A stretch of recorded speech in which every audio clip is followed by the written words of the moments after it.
Hello, my friends, Evolutionary Energy Arts family. So, guys, before we get going with this, I just want to encourage everybody again to go ahead and subscribe to the backup channel, Evolutionary Energy Arts 2, and that's the number 2. And then let's get into this because things are really heating up. And as more and more of you guys out there are telling me of a lot of military plane movement going on, perhaps troop and equipment movement, lots of unusual military activity once again ramping up.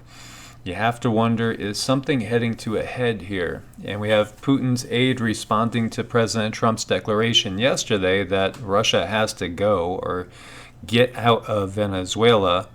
And so here the aide basically says that they are there in accordance with agreements that they have already established with a legitimate government. And so they're allowed to be there. They're not doing anything wrong in being there. And so later in the day, the Russian Foreign Ministry stated that Washington aims to derail the situation in the Latin American country by supporting self-proclaimed interim President Juan Guaido. And so the Russian side is not violating anything, neither international agreements nor Venezuela's domestic legislation. Russia does not change the balance of forces in the region and does not threaten anyone as those in Washington do. So said Maria Zakharova, who is the spokeswoman for the Russian Foreign Ministry. And she also said that they are not planning on establishing a military base in the country. And they are there. They are there. They do not deny that they are there. And over here we see, this is out of Reuters, the Kremlin saying our military specialists are in Venezuela to service arms deals. They're there fulfilling obligations. And that is what Dmitry Peskov said on Thursday. And he said again, they are not interfering with Venezuela's internal affairs, and that they hoped other countries would let Venezuelans decide their own fate. And, we had U.S. President Donald Trump saying on Wednesday that all options were on the table to make Russia pull troops out of Venezuela after 2 Russian Air Force planes landed outside of Caracas on Saturday, carrying nearly 100 Russian troops. And then we have this, which is satellite photos allegedly showing Venezuela's deployment of S-300s at key airbase. So a group of Russian military personnel arrived in the Venezuelan capital, Caracas, on March 23rd, as we know, and to participate in consultations with government officials on bilateral defense industry cooperation as the ongoing political crisis is heating up.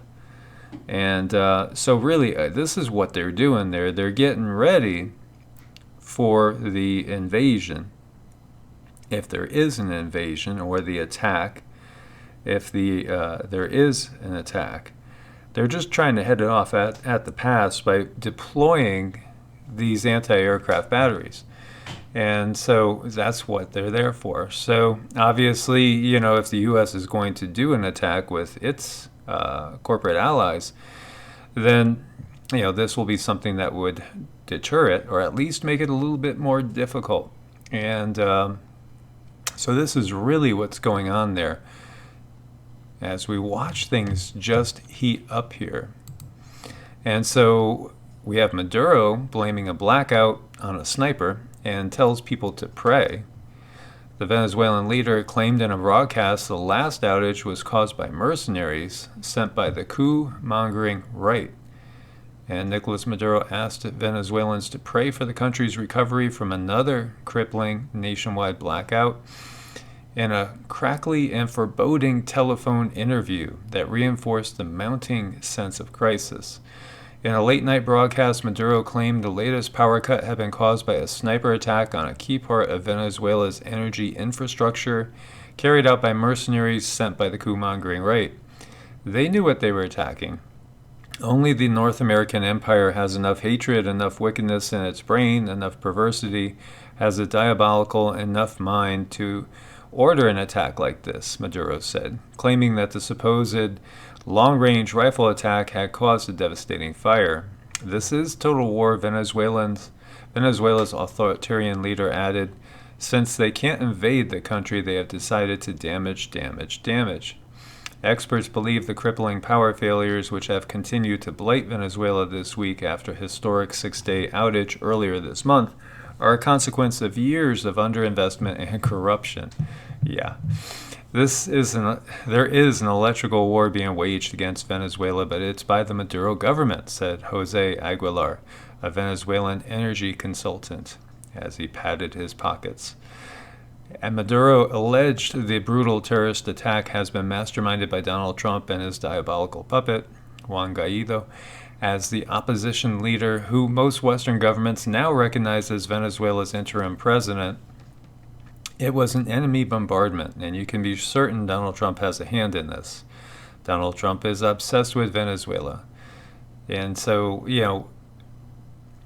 we know that, on all these sides, these are all basically puppets going on. Most certainly, the corporations are behind this, as we've talked about at length, and we can see the bigger picture. And so Maduro's telephone interview at state television, which many Venezuelans were unable to watch because they had no electricity, was intended to reassure the population that his administration was in control.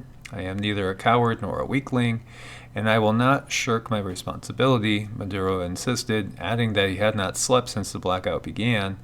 He also called on Venezuelans to respond to the crisis by showing maximum union and maximum Christian spirituality and resistance. But his comments and the fact that he failed to appear in the flesh reinforced the sense that tough days lie ahead for the country already struggling with hyperinflation and chronic shortages of food, water, and medicine. And only on Thursday morning, 12 hours after the phone interview took place, was video footage published on his Twitter account. And so Maduro admitted tremendous damage has been done to the national grid and asked Venezuelans to pray. Everyone should know that damage has been done is more severe than any Venezuelan can imagine, he said, announcing that the electricity administration would be necessary in the coming days. And so we see what's going on here. That's part of the bigger picture, because if he just stepped down and somebody else came in and was elected that was not going to let the Western forces have their way with the oil and the gold and the control of the natural resources, then they would be ousted. That's really what it's all about. It's all about control, and it's all about control of the national resources and control of the flow of energy and goods, and we know that, so they would call the new person that comes in a dictator too, whether or not they were. And not to say that Maduro is a good guy at all, or his predecessor. It's not about that. It's just simply about the bigger control. It's about the one world order, the new world order, which is an ancient world order. And this control goes on for, some believe 5,000 years or better. So what is next for Venezuela? Well, we have that guy named Juan calling for the final push to oust Maduro after Trump reaffirms support. And so the National Assembly leader told supporters on Wednesday that preparations were being made for mass mobilization called Operation Freedom in a bid to force Maduro to step down. Comes at a time when the South American country is in the midst of the Western Hemisphere's worst humanitarian crisis in recent memory. And so let's just touch on that briefly. Again, does this show any sort of concern for the actual people? Or is it just simply about controlling resources? If anybody really cared for the people, they wouldn't let it get to this point. This isn't about liberating people. This has nothing to do about liberating people.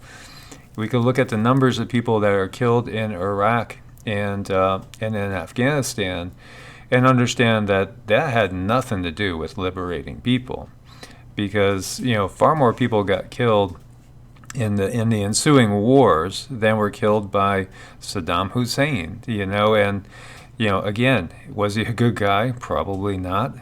I think we could kind of all agree on that. Though, of course, there's always all sorts of deformation of character and false info. I mean, they prey on your fears. They prey on all of our fears. They drum up a boogeyman to go get this boogeyman. We gotta take this boogeyman down. And they paint it as weapons of mass destruction, which are never found, whatever it is. In reality, and I think the younger Bush, it was so easy to read that he could barely keep his face straight because he knew, the games that were being played, and he knew that basically they were suckering in the American people. He knew it. You could just see it on his face. He was such a poor actor, and he just happened to be born into those bloodlines, and somehow he got elected twice, which is way beyond me. And, again, I think that basically everybody in the Republican Party, by the time you get to the high levels, or the Democratic Party, by the time you get to the high levels, they're under control. They're all puppets. They're all puppets. If you want real change, you got to go past that. And then, unfortunately, it's not so easy to get on ballots. It's not easy unless you're in one of those two parties. And so, how free are we really? How free, and are there any free societies around the globe in reality? And, I look forward to your guys' comments on that. So, where are we going with this? What's this going to look like? And is it going to pull other militaries in? Obviously, well, maybe not obviously, because there is money in war, most definitely. So perhaps that is part of the bigger plan. As we know, war can be very profitable for some, but it wreaks havoc on the average person and the people that are citizens of this country that are nothing but pawns. Nothing but pawns. These people are actors. He's he's so clearly an actor. I think it's just so obvious. And the poor people of Venezuela are suffering, as this is just a game to those in power. It's just a game of control, totally. And we see nothing changes. It doesn't matter who you put in there, by the time they get to the top, they are under control. Running the country like a business. Trump calls Venezuela company. Was that a Freudian slip? Did an actor flub his lines? Donald Trump seems to be taking the running the country as a business shtick pretty seriously. Why else would we refer to Venezuela, a country his administration targeted for its latest regime change op, as a company? The slip of the tongue, which some would call Freudian, came on Wednesday as the U.S. leader was meeting the wife of self-declared interim president Juan Guaido. Venezuela was one of the richest companies, certainly, and now it's one of the poorest countries. Yeah, countries. Yeah, did I say company? I mean countries. Oh, was that a Freudian slip? Somebody flubbed their lines. When described in corporate terms, Washington's Venezuela policy makes a lot of sense, one could argue. Think of it as a hostile takeover armed at creating a subsidiary out of a firm in financial trouble, which also happens to own potentially very profitable oil assets. America Inc. has spent years of aggressively undermining Venezuela by scaring other companies out of doing business with it. Of course, it didn't stop purchases of Venezuelan products needed by the U.S., but lately Washington declared it will no longer pay for the oil supplies because the management in Caracas is bad and cannot be trusted to handle the profits. But don't worry, it's nothing a few executive changes can't fix. Think about the human rights, and we are waking up. The citizens are waking up and saying, no. This has gone far enough. There's been too much of this. And we have, people entering the military with intentions of serving their country, and then they end up just basically serving the corporate good. So, that gets us over to this point, which is the United States is a corporation. Yes, you read the title correctly. And we're not living in a country with a government of the people, by the people, for the people, but we are part of a giant corporation. The United States Corporation, and the President of America is the CEO. We are only the employees. This corporation, in turn, is owned by another corporation, the British Crown. Hey, wait a minute. First of all, America is not owned by Great Britain, you might say. That's what the War of Independence was all about, to free ourselves from British tyranny. We are free from Britain, and we have our own constitution. Our founding fathers helped out with that. If this is what you think, it's incorrect according to this author, and I will tell you why. We have never been free from Britain. The power only changed from overt power to covert power. They gave us the illusion of freedom, and they have succeeded well in keeping their little secret. Thus, the founding fathers, who most of them were Freemasons, had no intention to give us any freedom. They worked hand in glove with the British Crown all the time, but the only way to establish a new world, quote unquote, in America was to fool the people and tell them they were fighting for freedom. This is the plain truth in a nutshell, but now it's time to back up and explain the above a little deeper. So, corporation of the people, by the people, for the people. And the following section is an excerpt from David Icke's book. And Rex over at Leak Project did an interview with David Icke, and as always, it's a great interview. Rex is awesome. He's a lot of fun, just enjoyable. And you know, when I first read David Icke back in the late 80s, I thought, this guy's a loon. But I'm curious. And now, you know, like just about 30 years later, I no longer think he's a loon. You know, so much of what he's talked about is really, it's all coming to pass, and more of it's getting uncovered all the time. And so, you know, the guy is banned from countries. They won't let him in certain countries. So that tells you he's really hitting a chord. The United States government's actually the United States Corporation. It was created behind the screen of a federal government when, after manufactured victory in the American War on Independence, the British colonies exchanged overt dictatorship from London for the far more effective covert dictatorship that's been in place ever since. In effect, the Virginia Company, the corporation headed by the British Crown that controlled the former colonies, simply changed its name to the United States of America and other related pseudonyms. These include the U.S., USA, United States of America, Washington, D.C., District of Columbia, Samurais, and the president of the corporation is known as the President of the United States. This is an accurate title given that one of the names for the corporation is the United States.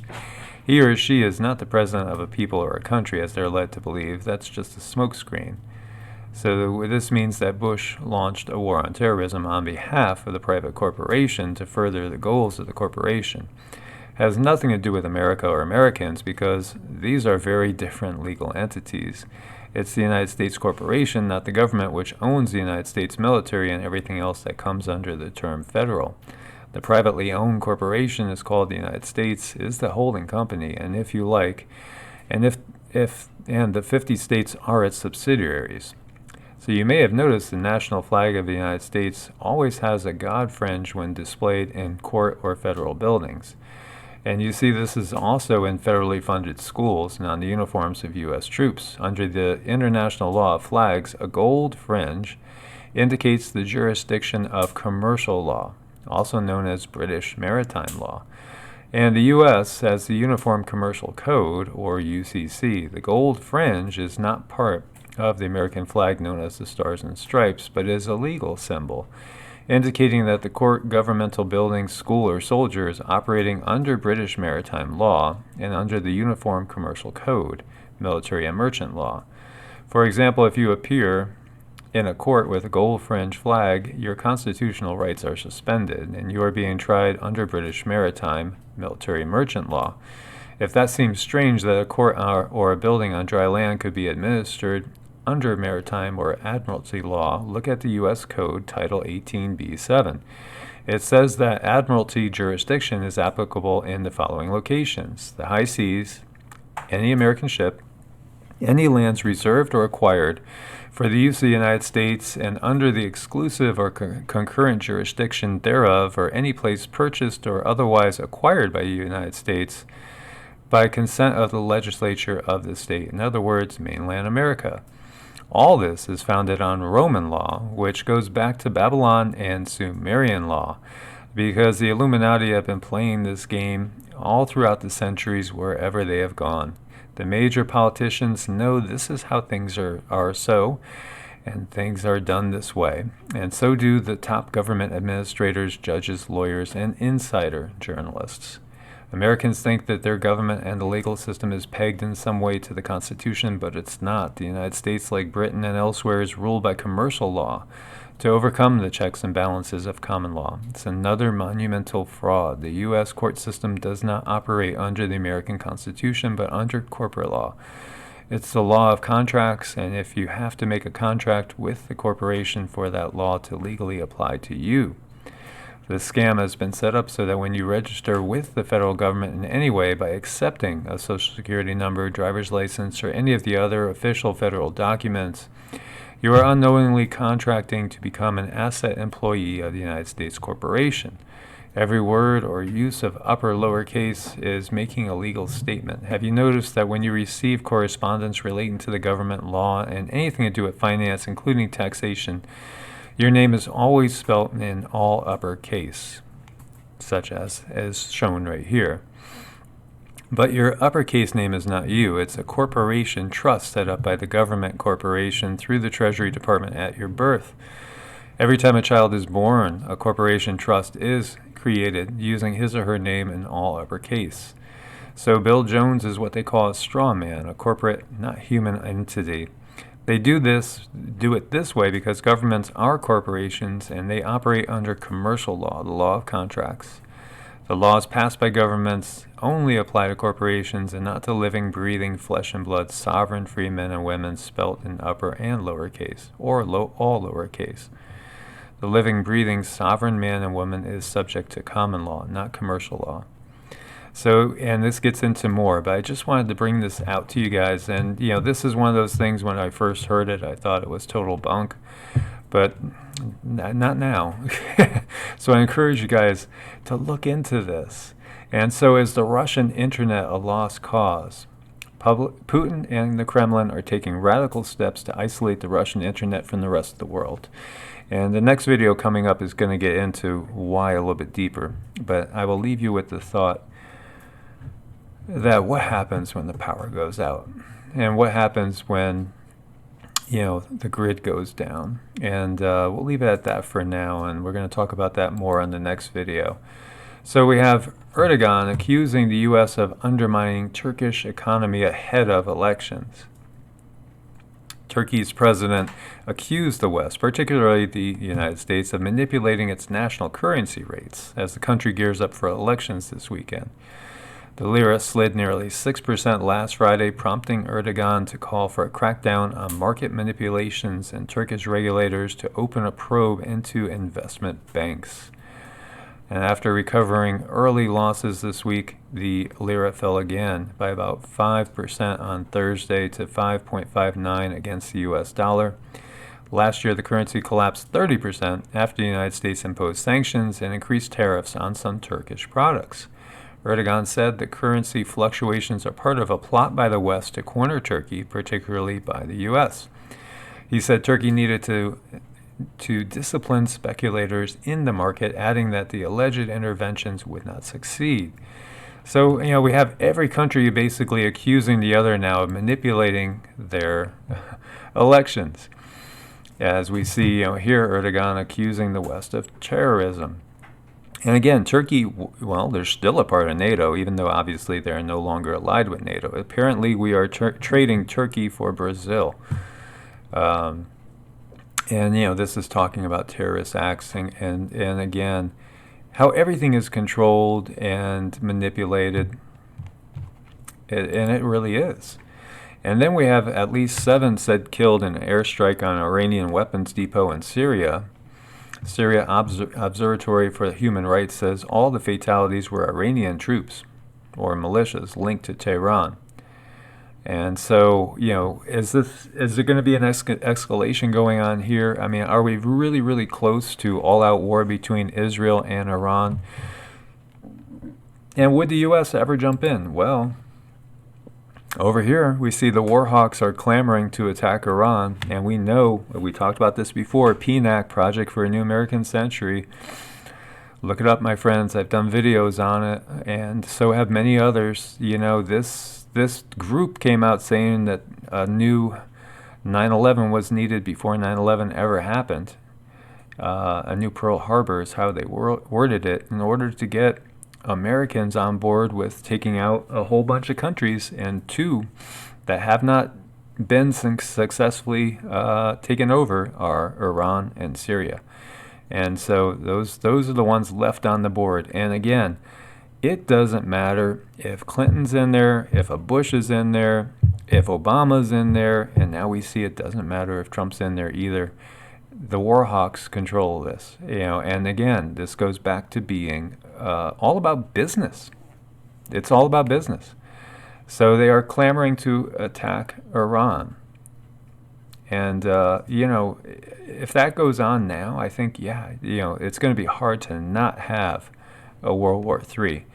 And we could see, the signs are all around us. This could happen at any time. So again, it's reason to be prepared. And Pompeo saddened as Italy joins China's mega project. And we see that Europe is very divided. And parts of Europe are tired with the status quo, and other parts are still being fully controlled by the corporation. Because when we're talking about that British corporation, as we were saying there, that owns the American corporation, we're really talking about the ancient Sumerian corporation that's run the planet for at least 5,000 years and possibly way longer than that, and in many ways. And topic for another video, when the parents are away, the kids will play. And so that's another thought that we'll be going into when we look at this in deeper. So it's pretty ominous. And then we have distractions, of course. They want us to be just focused on Democrats versus Republicans, liberals versus conservatives. Trump demands Adam Schiff be forced to resign, now. And so let's not be pulled into that drama. Let's recognize that, both of those parties are totally on board with the facade that is given to the American public every day. New migrant caravan heads for overwhelmed U.S. border. That's because they want to put up the wall. And, walls could hold in as well as hold out. And it's also, distraction. Is there real problems? Yeah, of course there's real problems. Nobody denies that. And but yet there's a bigger purpose here, a bigger purpose going on, and you guys know it, and more are waking up to it. So as always, my friends, I look forward to your comments. Please do subscribe. Make sure you subscribe to both channels. And as always, thumbs up, support the channel. Click the bell. Make sure you get all the notifications. Share with as many as possible. And share what you're seeing, feeling, and hearing. Let's work on all this together. Let's spread the truth and the reality of the situation far and wide. And let's no longer agree to go along with things that are just detrimental to the average person out there, to the masses. Let's tell the corporations, hey, we've had enough of this. We had enough. We recognize what you're doing. We're not going along with it. And so we see more and more people out there with their signs, understanding the corporate situation that we find ourselves in this world. As always, my friends, God bless and namaste.